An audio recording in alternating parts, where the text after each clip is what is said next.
자, 오늘 우리가 이제 말씀을 함께 나누는 시간인데요.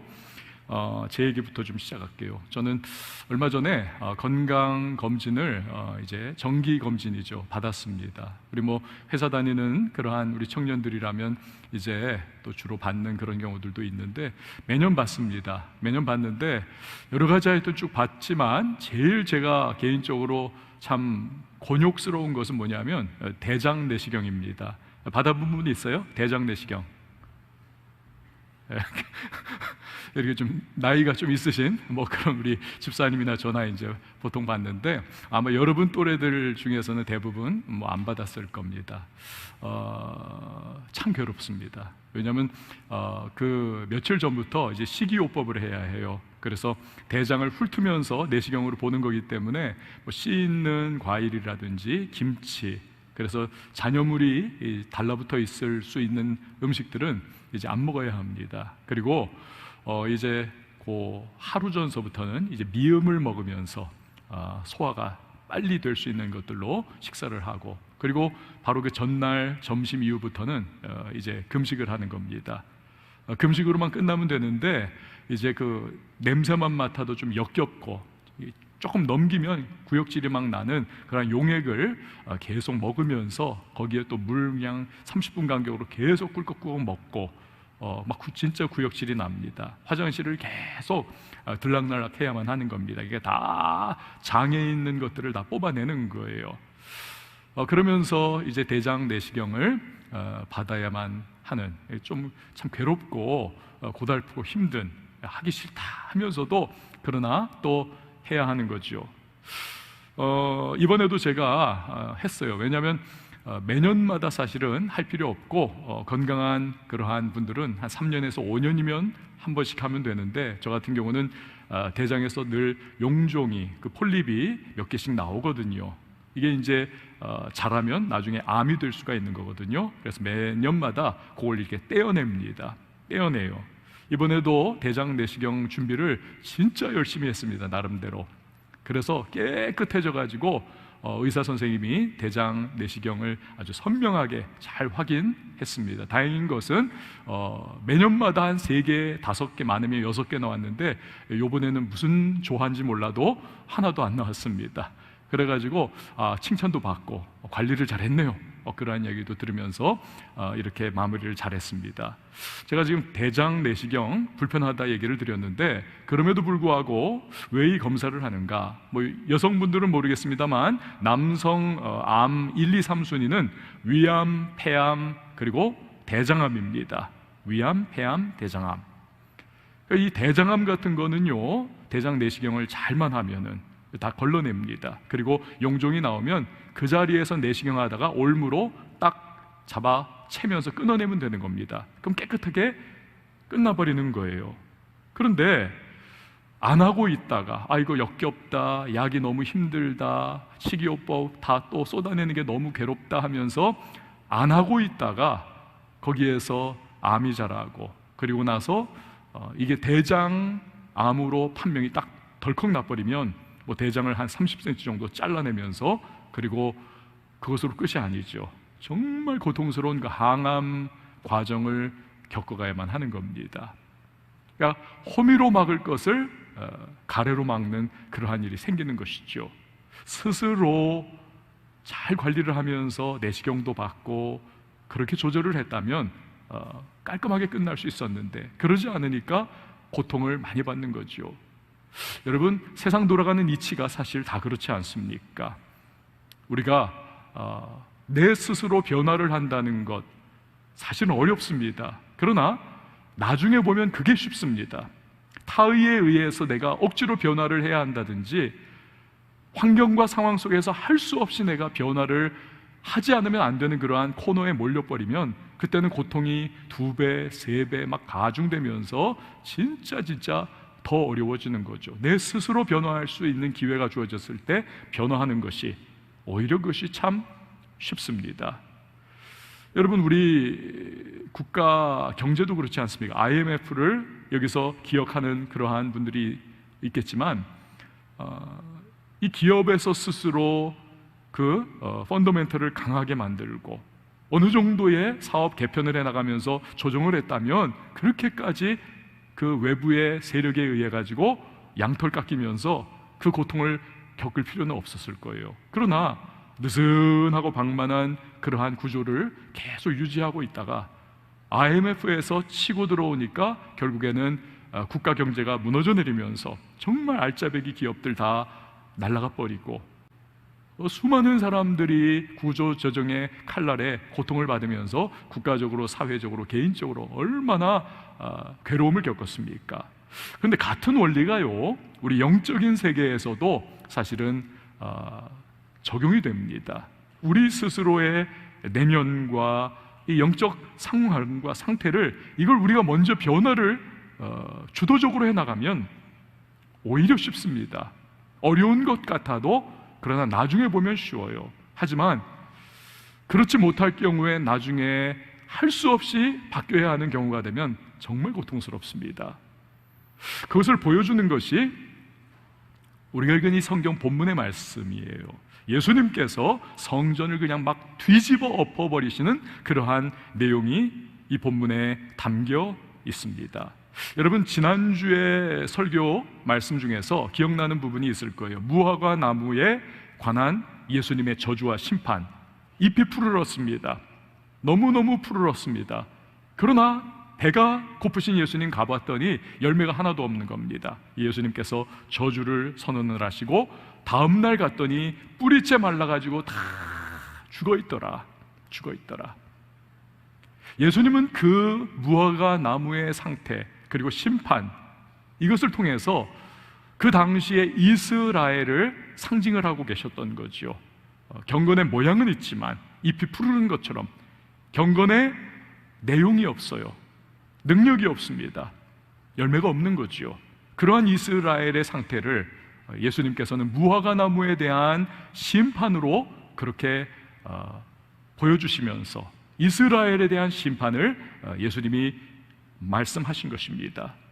그런데 오늘 본문에는 성전을 막 뒤집어 엎는 예수님의 모습이 나오지 않습니까? 이것은 당시 이 성전의 모습이야말로 이스라엘의 영적 상태를 압축적으로 아주 적나라하게 대표적으로 보여주는 그러한 장소였기 때문에 그렇습니다. 자, 상황을 좀 더 우리가 살펴보고자 합니다. 이 당시의 성전은요, 몇 개의 구역으로 이루어져 있었습니다.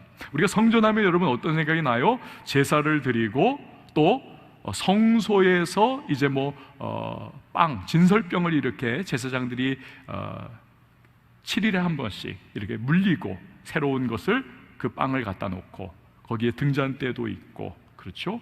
그리고 또 지성소 안에 들어가면 하나님의 언약궤가 그 속에 있습니다. 지성소는 대제사장 1년에 한 번 들어가서 온 백성의 죄를 속죄하는 것이죠.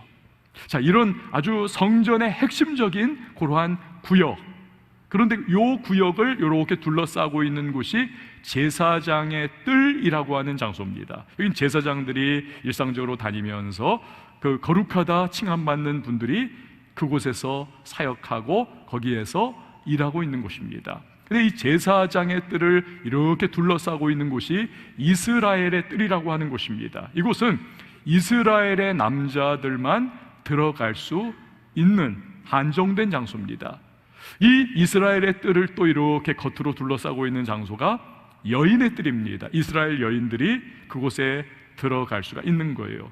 그런데 그 이스라엘의 여인들이 들어가는 그 여인의 뜰, 그 외곽으로 또 하나의 구역이 있습니다. 그게 성전의 마지막 그 바운더리입니다. 이곳이 바로 이방인의 뜰이라고 하는 곳입니다. 이방인들이 하나님을 찾고 유대교에 입교한 이방인들이 여기까지 들어올 수 있는 겁니다. 이방인의 뜰까지만 들어갈 수 있는 거예요. 여기에서 더 들어가려고 한다면 표지가 있습니다. 이방인들이 더 들어간다면 사형을 면치 못한다라고 하는 무시무시한 그러한 그 편말이 붙여져 있었습니다. 자, 그런데 예수님께서 오늘 성전에 들어가셨죠. 이 성전은 바로 이방인의 뜰을 의미를 하는 겁니다. 그런데 당시 이 이방인의 뜰은 마치 시골의 장터처럼 막 왁자한 그러한 모양을 띠고 있었습니다. 자, 15절 말씀 같이 한번 왜 그러했는가 우리 같이 읽어보도록 하겠습니다. 시작. 그들이 예루살렘에 들어가니라. 예수께서 성전에 들어가사 성전 안에서 매매하는 자들을 내쫓으시며 돈 바꾸는 자들의 상과 비둘기 파는 자들의 의자를 둘러 엎으시며. 여러분, 성전은 어떤 곳입니까? 짐승을 잡아 하나님 앞에 희생의 제사를 드리는 거룩한 장소죠.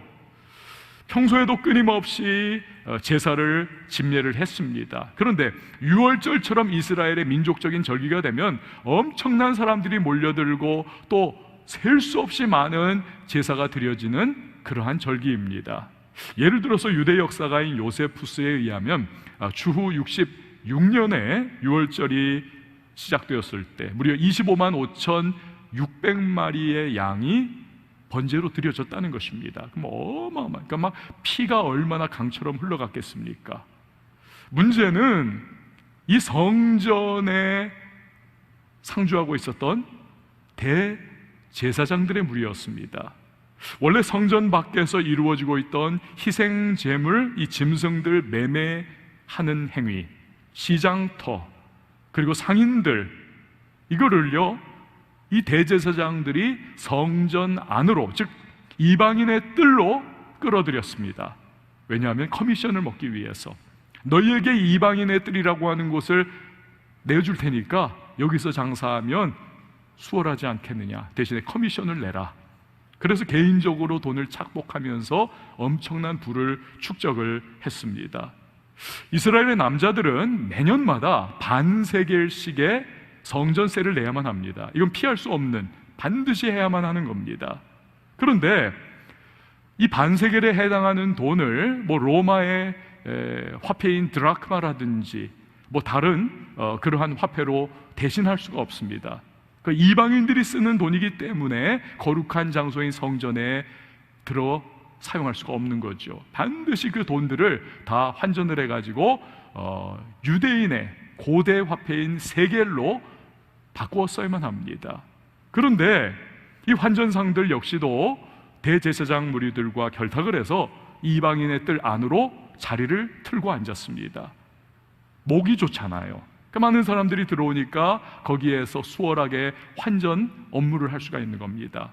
그러면서 환전 수수료를 엄청나게 2점 몇 %에서 4점 몇 %까지 약 2배 정도를 그렇게 다른 곳에서 받는 것보다 훨씬 뛰어받은 다음에 거기서 나오는 막대한 환전 수수료 중에 일부를 역시 대제사장들에게 찔러줬던 겁니다. 이러한 저러한 이유로 인해서 이방인의 뜰이라고 하는 곳은 그야말로 탐욕과 돈, 이 모든 욕망들이 우글우글대는 돗대기 시장과 같은 모습으로 바뀌어 있었던 겁니다. 예수님은 그 모습을 보시면서 막 분노를 하세요. 여러분, 사도행전 강해 때 우리가 1장 8절을 기억하고 계실 겁니다. 성령이 너희에게 임하시면 너희가 권능을 받고 예루살렘과 온 유대와 사마리아와 땅 끝까지 이르러 내 증인이 되리라 말씀을 하셨습니다. 그러니까 예수님의 복음은 유대인들에게로 국한되어 있는 것이 아니라 열방으로 퍼져나가야 하는 겁니다. 수많은 이방인들까지도 다 하나님 아버지의 자녀가 되어서 아브라함에게 만민이 너로 말미암아 복을 받으리라 하신 그 약속이 이루어지는, 그 열방의 만민들이 주님 앞에 나와 구세주와 주로 고백하고 아버지 하나님을 경배하는 그러한 놀라운 복음의 역사가 이루어나야 한다는 거죠.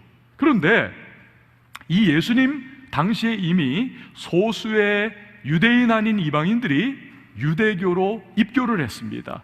하나님을 경배를 하면서, 그래서 그들은 이방인의 뜰까지 들어와서 그곳에서 찬양하고 기도하고 하나님 앞에 예배하는 그러한 장소가 되었습니다.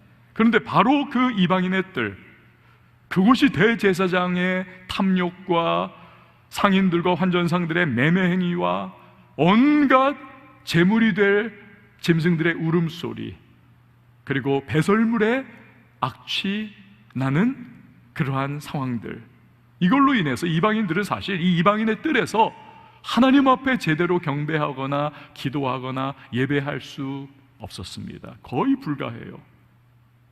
여러분, 우리가 예배를 해야 하는데 5일장이나 뭐 했던 어디 마트 가가지고 거기서 우리가 예배할 수 있을 것 같습니까? 막 얼마나 분산되고 여러분 뭐 거의 불가능한 거지요. 이런 현실, 주님께서 너무나 귀하게 여기시는 그 이방의 영혼들, 그들도 하나님을 경배해야 하는데 대제사장 무리들의 물욕과 이권 개입으로 말미암아 그 장소가 예배의 장소가 아닌 상업의 장소, 매매의 장소, 더럽고 지저분한, 기도는 사라져버린 장소가 된 것을 바라보며 예수님 막 너무너무 분노를 하신 거예요. 요한복음, 같은 사건을 기록하고 있는 장소를 보면요, 요한복음에서 예수님께서 정말 과격하십니다. 노끈으로 채찍을 만들어가지고 환전상들과 비둘기 파는 사람들과 짐승 파는 사람들을 막 두들겨 패시면서 예수님께서 밀어내시는 그런 완력을 사용을 하십니다. 얼마나 우리 예수님께서 온유하시고 자비하시고 부드러우신 분이 이때만큼은 너무너무 분노하시면서 이렇게 아주 극단적인 모습으로까지 행동을 하시더라는 것이죠. 자, 16절 말씀도 보세요. 16절, 아무나 물건을 가지고 성전 안으로 지나다님을 허락하지 아니하시고. 이 성전은요, 예배와 기도의 장소입니다. 그런데 예루살렘 성 안에 성전이 있잖아요. 이 예루살렘 성과 성전 옆에 감람산, 이 감람산에서는 큰 장이 열렸거든요. 시장이. 예루살렘 성에 있는 사람들이 감람산까지 가는 최단 거리가 이 성전의 이방인의 뜰을 통과하는 거였습니다. 하지만 이방인의 뜰은 기도와 예배의 장소로 국한이 되어 있는 겁니다. 다른 목적으로 사실은 통과할 수가 없는 거예요. 그러나 역시 이 종교 지도자들이 돈을 받으면서 상인들을 무사 통과를 시켰던 겁니다. 상인들도 이곳을 통과해서 지름길로 가야 빨리 좋은 목을 감람산에서 잡을 수가 있고, 그래야 더 많은 돈을 벌 수가 있기 때문에 커미션을 주면서 이곳을 통과를 했던 거죠. 그리고 상상해 보세요. 막 여기에서 막 짐승들 매매하는 난리법석이고, 오물들이 막 그냥 짐승들이 막 그냥 그렇게 막 배설을 해놨고, 여기저기에서 얼마 하면서 막 난리법석이 뭐 동대문 시장 이렇게 막 떠들썩하고, 그곳에서 이권과 욕심의 그 향연이 펼쳐지고, 또 물건을 그냥 잔뜩 짐을 지고 그냥 왔다 갔다 하는 수많은 상인들이 지름길과 같이 그곳을 오고 가고 있는, 그야말로 성전으로서의, 이방인을 위한 성전으로서의 기능은 다 철폐가 되고 오직 인간의 욕심만이 그곳에 드글드글한 거예요. 그러니까 예수님께서 너무 고통스러운 거죠, 그것을 보시기가. 그래서 이것을 다 막으시고 쫓아내 버리셨던 겁니다. 자, 이런 예수님의 모습은 대제사장으로 대표되는 이 유대인의 종교 시스템을 완전히 정면으로 도전하시는 모습으로 비춰졌던 겁니다. 17절을 보면요, 그런 예수님의 마음이 굉장히 잘 표현이 되어 있습니다. 우리 같이 한번 읽어보시죠. 17절 시작. 이에 가르쳐 이르시되 기록된 바 내 집은 만민이 기도하는 집이라 칭함을 받으리라고 하지 아니하였느냐. 너희는 강도의 소굴을 만들었도다 하시매. 아멘. 자, 이스라엘이, 성전이, 대제사장들이, 그리고 유대의 백성들이 이런 예수님의 책망에 대해 영적 도전 앞에서 스스로 변화하고 스스로 회개하고 스스로 주님 앞에 우리 잘못했습니다, 우리를 용서해 달라고 하는 그런 변화의 자발적인 모습이 있으면 얼마나 좋겠어요. 전혀 그렇지 않더라는 겁니다. 여러분 18절 말씀 보세요. 대제사장들과 서기관들이 듣고 예수를 어떻게 죽일까 하고 꾀하니 이는 무리가 다 그의 교훈을 놀랍게 여김으로 그를 두려워함일러라. 오히려 예수님을 공공의 적으로 삼아서 이제는 아예 그냥 저 예수를 우리가 어떻게 죽일까 머리를 맞대고 이 종교 지도자들이 고민을 하더라는 겁니다. 계획을 짜더라는 거예요. 호된 책망을 예수님으로부터 받았습니다. 그러나 변화를 거절한 이 사람들, 그리고 예루살렘의 영적 상태, 성전의 모습, 결국 하나님께서 심판을 하세요. 37년 후인 AD 70년에 로마의 티투스 장군이 군대를 끌고 와서 예루살렘을 초토화시켜 버립니다. 그리고 성전을 불태우고 돌 위에 돌 하나도 남지 않도록 완전히 다 무너뜨려 버립니다. 심판이 현실화가 되는 거죠. 자, 그러면 여러분, 지금 이 우리가 읽었던 본문의 내용은 2000년 전 예수님께서 이 땅을 거니시던 때에 있었던 일이잖아요. 그럼 이 사건이 오늘을 살아가고 있는 저와 여러분 우리들에게는 과연 어떻게 적용이 될 수 있을까? 자, 고린도전서 3장 16절과 17절을 보면 그 답이 우리에게 나와 있습니다. 같이 한번 읽어보도록 하겠습니다. 시작. 너희는 너희가 하나님의 성전인 것과 하나님의 성령이 너희 안에 계시는 것을 알지 못하느냐? 누구든지 하나님의 성전을 더럽히면 하나님이 그 사람을 멸하시리라. 하나님의 성전은 거룩하니 너희도 그러하니라. 아멘. 여러분, 성경은 말씀하시기를 우리가 예수 그리스도를 나의 구세주와 주님으로 모셔드리는 그 순간 주님의 성령께서 우리 안에 들어와 거하신다는 겁니다. 아멘. 그러니까 우리가 주님을 영접하는 순간 내 안에 성령이 계시는 거예요. 내 안에. 그렇기에 우리는 살아있는 하나님의 성전인 겁니다. 성령께서 내 안에 임재하시기에 나는 하나님의 전이다, 성전이다. 이것을 고린도전서 3장 16절과 17절이 우리에게 알려주고 있는 겁니다. 자, 그렇다면 우리는 예루살렘 성전을 정결하게 뒤집어 엎으신 예수님의 모습을 보면서 성전된 우리 자신을 어떻게 스스로 변화시켜야 할 것인가? 오늘 두 가지로 우리 좀 살펴보도록 하겠습니다. 첫 번째, 성전의 제1기능인 예배를 우리 온전히 회복해야 한다는 겁니다. 성전의 제1기능인 예배를 회복하라. 여러분, 과거의 예루살렘 성전의 제1기능은 희생제사였습니다. 짐승의 피를 흘려서 그 짐승을 끌고 온 사람의 죄를 대속했습니다. 그러나 그것은 한시적이었죠. 그 다음 해가 되면 또다시 동일한 제사를 드려야만 했습니다. 그 다음 해에는 또 똑같은 제사를 드려야만 하고 계속 그 과정이 이어져야 하는 겁니다. 그러나 예수 그리스도께서 그 몸을 십자가에서 우리 죄를 위해서 단번에 그리고 완전하게 제물이 되어 주셨습니다. 그렇기 때문에 더 이상 짐승의 피가 뿌려질 필요가 없는 것입니다. 예수님의 보혈이 오고 오는 모든 세대의 죄를, 그 과거와 현재와 미래의 모든 죄악을 다 덮어주시는 대속의 보혈이시기 때문에 그렇습니다. 이처럼 예수로 인해서 더 이상 제물이 죽어야 할 필요가 없는 것입니다. 그러나 우리는 이제는 살아있는 성전이자 우리는 살아있는 제물 그 자체로 하나님 앞에 드려져야만 하는 것입니다. 그것이 바로 예배인 것입니다. 로마서 12장 1절 말씀을 보세요. 우리 같이 한번 읽어봅니다. 시작. 그러므로 형제들아, 내가 하나님의 모든 자비하심으로 너희를 권하노니 너희 몸을 하나님이 기뻐하시는 거룩한 산 제물로 드리라. 이는 너희가 드릴 영적 예배니라. 아멘.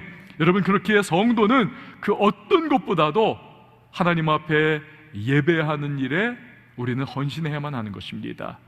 예배에 우리는 우리의 자신을 걸어야만 하는 겁니다. 우리는 거룩한 산제물로 하나님 앞에 드려져야 하는, 그것이 우리의 영적 예배가 되어야만 하는 것입니다. 그것이 성전된 성도의 마땅한 도리인 것입니다.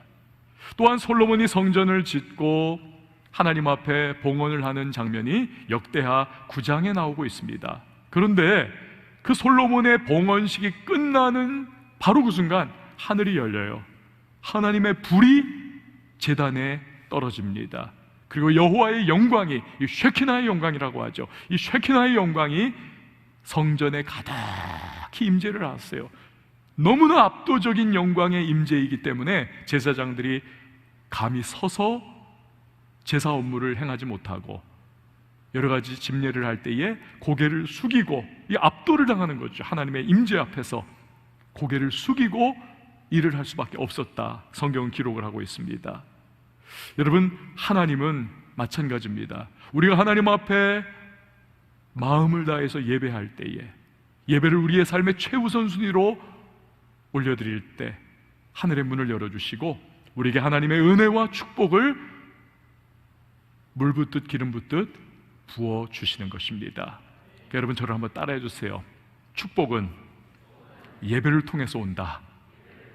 다시 한번요. 축복은 예배를 통해서 온다.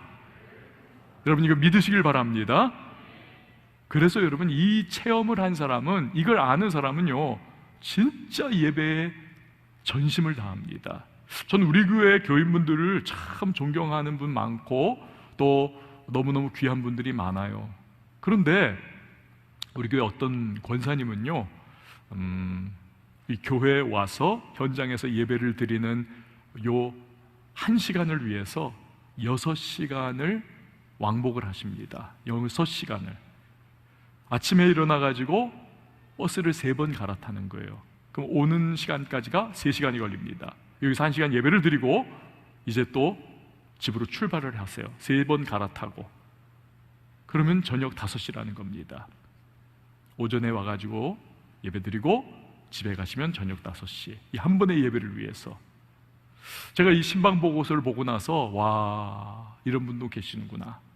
그 권사님을 제 사무실로 모셨습니다. 이런저런 얘기를 하다가 권사님이 72 잡수셨어요. 권사님, 너무 힘들지 않으세요? 걱정이 돼서 여쭙습니다.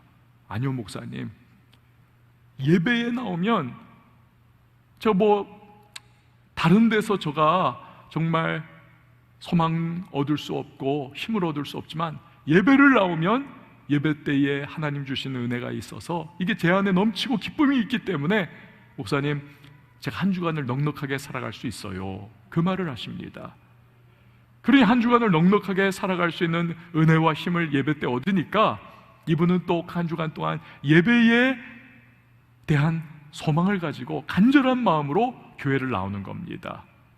그러면 또 하나님께서 그 마음을 기뻐 받으시면서 또 은혜를 베풀어 주시고 이분은 그 은혜로 한 주간을 승리하고 또 예배에 간절한 심령으로 나오고, 그러니까 은혜의 선순환이 계속 이루어지는 거죠.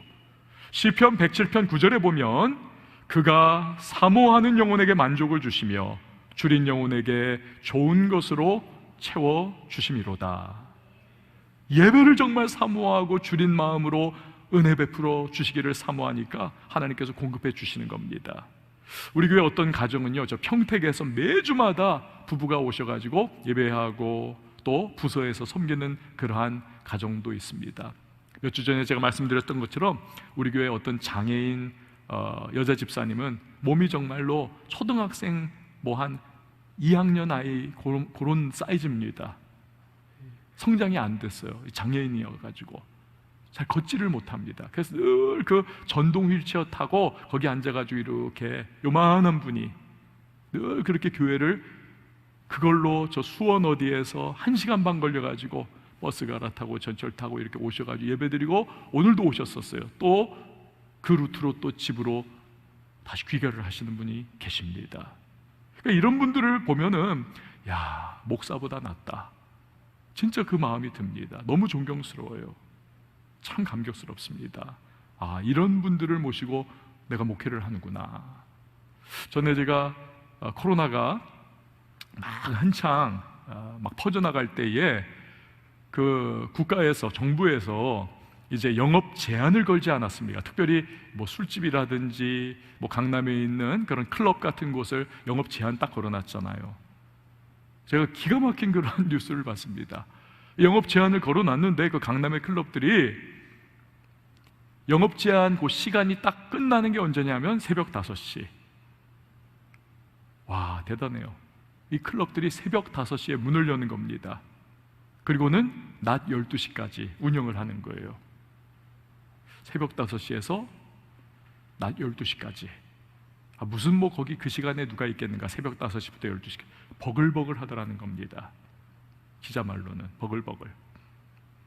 제가 그 기사를 보면서 너무너무 가슴이 쓸쓸했습니다. 아, 교회는 이렇게 텅 비어 있는데 클럽에는 새벽 5시에서 낮 12시까지 버글버글 하다니 이 마음이 너무 힘들었어요.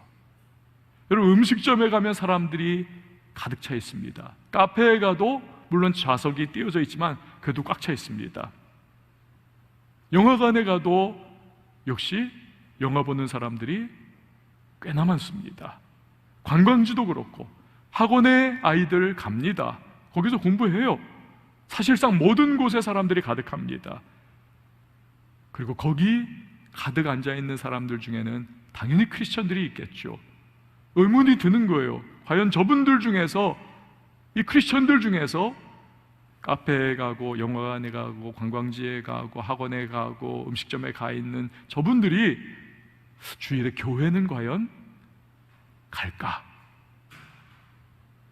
이게 저의 아픔인 겁니다. 물론 교회가 코로나로 이 사회의 집중 타격과 비난을 받았었지만, 그러나 중앙대책본부가 분명히 실체적 진실을 선언하지 않았었습니까? 교회의 예배를 통해서, 공식 예배를 통해서 이게 집단 감염이 이루어진 케이스는 단 한 건도 없다. 예배를 통해서 없다는 겁니다. 단 한 건도. 어떤 목사님은 코로나19로 예배를 영상으로 드리는 것을 제2의 종교개혁이다, 하나님께서 제2의 종교개혁에 대포를 쏘셨다, 해괴망측한 논리를 펴는 분이 계시더라고요. 여러분, 예배는 보는 것이 아닙니다. 그렇죠? 예배는 뭡니까? 드리는 것입니다. 예배는 드리는 거예요.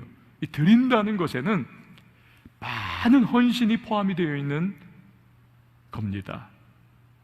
그냥 단순히 1시간 여기 앉아있는 것 또는 영상에 앞에 앉아있는 것이 아니라, 예배를 드리기 위해서는 그 전날부터의 마음가짐, 그리고 아침에 일어나고 씻어야 하고 옷을 입어야 하고 교통편의 불편함을 감수를 해야 하고 마음의 부담도 가지고 오늘 이 자리에 나오고, 그리고 예배하고 또다시 집으로 돌아가고,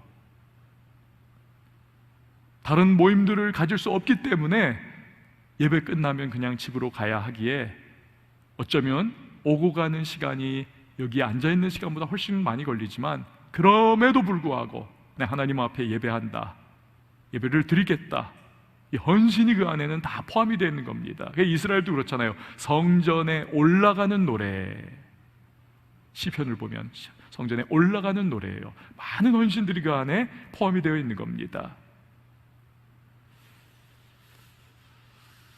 이 영상 예배가 결코 현장에서 하나님 앞에 그러한 헌신과 결단과 수고가 함께 포함되어 내 자신을 하나님 앞에 드리면서 주님이 주시는 나를 위한 은혜를 받는 것, 이 영적 감도 결코 비교할 수가 없습니다. 여기도 우리 청년들 중에서 영상 예배 꽤 드렸지만 드리면서 계속해서 이거 뭐지 하면서 감도가 계속 더 떨어져요. 가면 갈수록 맹맹하고, 처음에는 그래도 정신 집중하려고 했지만 나중에는 점점 풀어지면서 어떤 분들은 누워서 이렇게 하고 소파에 이렇게 대충 걸치고 반바지 입고, 그리고는 전화 오면은 전화도 막 받고 하면서 그런 경우들도 꽤나 있었을 것 같아요. 전혀 여러분 영적 감도가 다른 겁니다. 물론 환자나 노약자 등 코로나19에 정말 직격탄을 맞으면서 치명적인 타격 받을 수 있는 그런 특별한 경우를 제외하면, 그래서 여러분 교회에 나오는 것, 이건 제가 주로 오늘 영상으로 예배하시는 분들을 향한 도전의 말씀이에요. 이제는 교회를 직접 나오는 것에 대해서 여러분이 생각을 가다듬으셔야 할 때입니다. 백신도 이제는 막 30% 가까이 지금 맞아가고 있잖아요. 백신 맞았으면서도 안 나온다. 그 사람은 그냥 다시 주사기 찔러가지고 백신 뽑아내야 돼. 제가 좀 심한 말을 했지만 여러분, 우리가 정말 어느 한 시점에는 결단이 필요하고 헌신이 필요하고 희생이 필요하고 모든 두려움과 걱정, 염려들을 뛰어넘는 이 믿음을 발휘해야 하는 그 순간이 우리에게는 다가옵니다. 개인의 편차가 있을 수 있겠죠.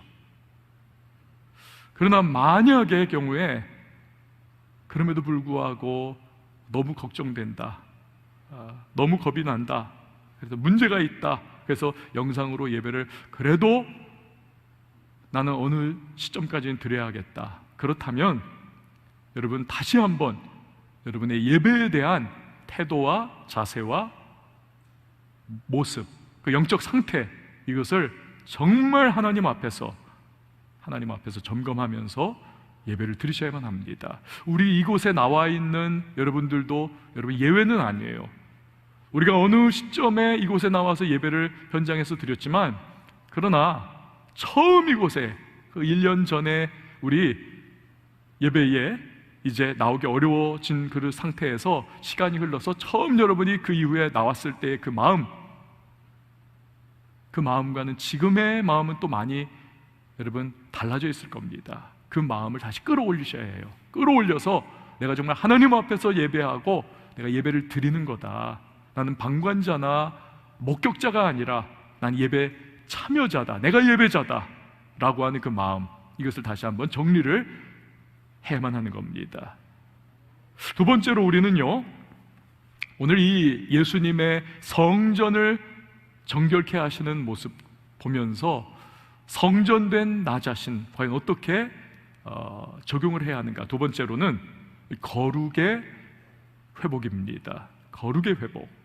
오늘 예수님께서 성전 안에서 이루어지고 있는 막 장사치들의 온갖 그냥 잡다한 매매 행위, 욕망의 분출, 이런 것들을 보면서 예수님이 막 불같이 분노를 하시죠. 근데 만약에 주님이 그렇다면 2000년의 세월이 흐른 지금 성전된 나의 심령을 예수님이 이렇게 들여다보신다면 여러분, 그분은 과연 무엇을 느끼실까요? 무엇을 느끼실까? 내 안에서, 이 속에. 아까 성전은 여러 구역으로 이루어져 있다고 했습니다. 지성소, 성소, 그리고 제단이 있고 그걸 둘러싸고 있는 제사장의 뜰, 이스라엘의 뜰, 여인의 뜰, 이방인의 뜰. 이것을 우리의 삶의 지경으로 이렇게 펼쳐보면 오늘 예배드리는 이 모습은 우리가 그 성전의 핵심적인 부분이라고 할 수 있겠죠. 조금 이제 우리의 삶이 이제 조금 넓어지고, 심지어는 우리의 일상적인 회사 생활을 한다든지 우리 일상 삶의 자리에서 살아가는 그 모습을 보면 이렇게 넓어져서 이방인의 뜰이라고도 표현을 할 수가 있겠죠. 우리들 사람을 만나기도 하고 내가 그 안에서 넓게 예수 믿는 사람으로서 생활해가는 모습, 이방인의 뜰과 같은 모습, 내 실생활의 장소, 가정, 일터의 현장, 학업의 현장, 사람의 만나는 그 장소. 그런데 나의 그러한 이방인의 뜰, 나의 실생활의 장소, 여기에 주님께서 들어와 보신다면 여러분, 예수님은 나를 어떻게 판단하실까? 나를 어떻게 바라보실까? 기뻐하실까? 아니면 실망하시고 분노하실까? 아까도 말씀드렸듯 솔로몬의 성전이 봉헌될 때 하늘에서 막 확 불이 떨어지고 하나님의 거룩한 압도적인 임재가 함께 하셨던 그 현장, 그리고 하나님은 성전에서 이스라엘을 만나주시고 복을 주시고 인도해 주셨습니다. 말씀도 주시고.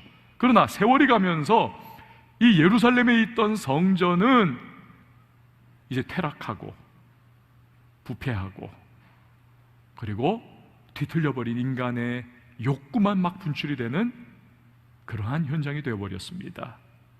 여러분, 우리 마음의 성전 역시 혹시 그런 것은 아닐까요? 첫사랑은 다 놓쳐버리고 첫 감격은 다 잊어버리고 그 구원의 감격, 주님이 정말 나에게 베푸신 그 구원이 감사하고 감격해서 정말 주님 한 분만으로 나는 만족해, 그 찬양이 정말 이건 내 거야 라고 그렇게 고백했던 그러한 때가 한때 있었는데 이제는 그 마음이 다 희미해져 버렸어요. 그리고 이제는 너무너무 주변을 많이 둘러보면서 내가 갖지 못한 것, 내게 없는 것, 그런데 다른 이들은 가지고 있고 다른 사람들은 누리고 있는 것에 대해서 너무너무 심지어는 분노하고 사람들에게 또는 하나님께 원망하는 그 나의 모습, 그러면서 내 안에 육체의 정욕, 이색의 자랑, 안목의 정욕에 휩쓸려 살아가는 그러한 모습이 나의 모습이라면 예수님은 무슨 말씀하실까? 너는 하나님의 성령이 거하시는 거룩한 전인데, 만민이 기도하는 집인데 너는 강도의 소굴을 만들었구나. 혹여나 우리에게 말씀하시지는 않을까? 사랑하는 여러분, 우리가 마음의 성전을 가다듬고 주님께서 우리를 바라보실 때 정말 기뻐하시는 우리 성령의 전으로서의 우리의 모습이 회복이 될 수 있기를 바랍니다. 맥스 미어봄이라고 하는 분이 행복한 위선자라고 하는 소설을 썼습니다. 대충 내용이 이런 겁니다. 굉장히 강팍하고 인격 파탄나 있고, 그러니까 외모마저도 너무 험상궂어요. 이런 한 남자가 너무 청순하고 천사 같은 한 여자를 사랑하게 됐습니다. 마치 황정민하고 그 영화 있잖아요. 남자가 사랑할 땐가 그런 영화 비슷한 그런 시츄에이션이 된 거예요. 근데 이 남자가 이 여자한테 프로포즈를 하고 싶은데 이 여자가 당연히 안 받아줄 게 뻔한 겁니다. 자기가 생각해도 내 꼴을 보니까. 그래서 방법을 쓰기를 가면을 쓴 겁니다. 너무 인자해 보이고 인격적으로 선해 보이는 가면을 쓴 거예요. 그리고는 이 여자에게 다가갑니다. 여자가 이 남자, 그 가면 쓴 모습이 진짜인 줄 알고 이 남자에게 마음을 열고 서로 사랑하게 되고 결국 결혼에 골인을 합니다. 결혼 생활을 해요. 근데 이 남자는 자기의 천사 같은 아내가 실망하기를 원치를 않습니다. 너무 착하고 너무 좋은 여자. 그래서 그 가면에 감추어져 있는 그 험상궂은 자기의 본래의 모습을 이걸 어떻게든 깨버리려고 노력을 해요. 그 가면 그리고 아내의 기대에 맞는 모습으로 자기가 살아가기 위해서 너무너무 애를 쓰고 너무너무 힘들지만 몸부림을 칩니다. 그렇게 수년이 흘렀습니다. 어느 날 옛 친구가 찾아옵니다. 자네 도대체 사람이 완전 바뀌었네? 근데 너 가면 쓴 거구나 하면서 그 가면을 확 벗겨버립니다. 큰일 난 거예요. 아내가 보는 앞에서 자기의 험상궂은 그 모습이 이제는 다 폭로가 되는 상황이 된 겁니다. 그런데 놀라운 것은 그 가면을 딱 그 친구가 강제로 벗겨버렸는데, 그때 드러난 것은 그 세월 동안 그 아내를 실망시키지 않고 그 가면의 주인공답게 살아가기 위해서 몸부림쳤던 이 남자의 얼굴이 오히려 그 가면보다도 더 인격적으로, 더 친절한 모습으로, 더 따뜻한 모습으로 변해 있더라는 겁니다. 행복한 위선자, 그 모습으로 진짜 바뀌어 있더라는 거예요. 사랑하는 여러분, 우리는 부족하고 연약합니다. 하나님 앞에서 우리는 흉악한 죄인이었습니다. 근데 하나님께서 예수를 통하여 우리를 용서해 주시고 우리의 죄와 허물을 다 보혈로 씻어 주시고 우리를 가면을 씌워 주셨어요. 너는 나의 사랑하는 자녀야. 너는 의인이야. 칭의, 의롭다 칭해 주셨습니다. 우리는 그렇지 못해요. 근데 하나님이 가면을 씌워 주시고 의롭게 봐주시는 겁니다. 여러분, 우리가 해야 할 것은 무엇일까요? 오늘 행복한 위선자 이 남자의 모습처럼, 그렇다면 우리도 이제는 우리를 그렇게 봐주시는 하나님 앞에서 우리 몸부림치고 성령께서 도우시는 은혜를 우리 힘입어서 조금씩 주님이 우리를 부르신 너는 의로와 너는 나의 자녀야라고 하시는 그 말씀에 부합하는 삶의 모습으로 우리가 조금씩 거룩한 하나님의 백성으로 바뀌어가야 하지 않을까요? 내 힘으로는 안 됩니다. 그러나 성령의 도우심으로 말씀에 순종하면서 주님 뜻대로 살기로 했네, 주님 뜻대로 살기로 했네, 뒤돌아보지 않겠네. 여러분, 이렇게 믿음으로 살아가야 하지 않겠습니까? 그러다 보면 어느 한순간 우리 자신 깜짝 놀랄 때가 있을 겁니다. 내가 이렇게 바뀌었네, 내가 이렇게 변해가고 있네, 내가 이렇게 나아지고 있구나. 정말 주님이 나를 이렇게 바꿔가고 계시는구나. 내가 주님 앞에 변화를 갈망하며 내 자신을 내어드릴 때 주님이 은혜 가운데 우리를 다듬어 가시는 거죠. 그리스도의 장성한 분량을 향해 나가는 겁니다. 사랑하는 성도 여러분, 우리는 한 사람 한 사람이 살아계신 성령의 전으로 부름받았고 그렇게 오늘 살아가고 있습니다. 이에 합당하게 살아가야 하지 않겠습니까?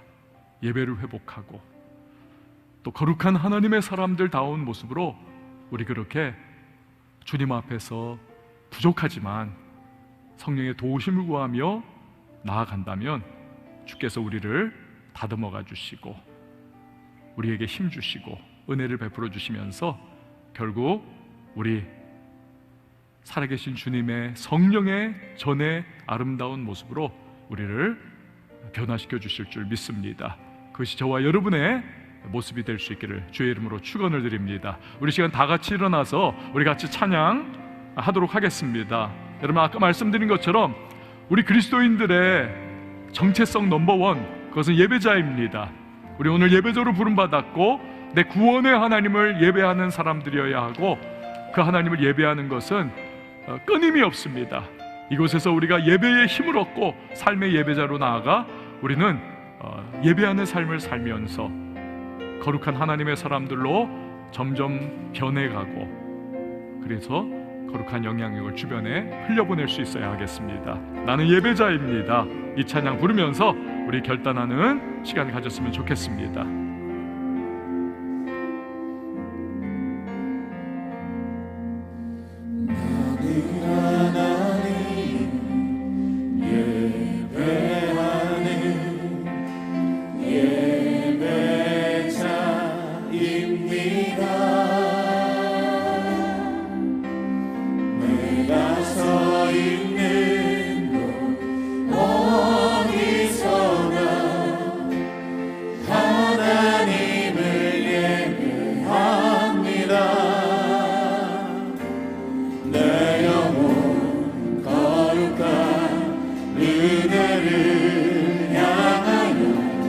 내 마음 완전한 하나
여러분, 이 시간 우리 앉아서 함께 기도하며 나갈 때에 우리는 살아있는 하나님의 성령께서 내주하시는 성전입니다.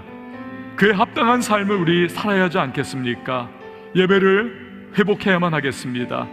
우리 영과 진리로 하나님 앞에 진정 그 한 분을 예배하는 예배의 사람으로, 그리고 주님의 본을 따라 살아가는 거룩한 하나님의 사람으로 우리 나아가야만 하겠습니다. 우리 부족합니다. 연약합니다. 성령이 도와주실 거예요. 구하십시오. 은혜를 베풀어 달라고 구하세요. 주님, 예배자 되게 하시고 나 거룩한 하나님의 사람으로, 하나님, 내 삶의 모든 상황 속에서 이방인의 뜰과 같은 하나님, 나의 일상의 삶의 연장 속에서마저도 하나님, 거룩한 하나님의 사람으로 점점 변화되어 갈 수 있도록 나를 도우시고 인도해 주시고 함께 해달라고 우리 말씀 기억하며 기도하도록 합니다. 함께 기도합니다. 하나님 아버지, 감사합니다. 주님께서 오늘 예배합니다. 사랑합니다. 주님만 날 다스리소서.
주께서 보여주신 것과 같이 우리들 진정한 예배자로 서나갈 수 있도록 도와주시고, 그리고 주님께서 도우시는 그 은혜를 따라 우리 예수 그리스도의 그 거룩한 본을 따라 우리도 삶의 자리에서 이방인의 뜰과 같은 우리 삶의 현실 속에서 우리 그렇게 주님의 형상을 닮아갈 수 있는 하나님의 사람, 왕성의 모든 청년들, 예배자들 되게 하여 주시옵소서.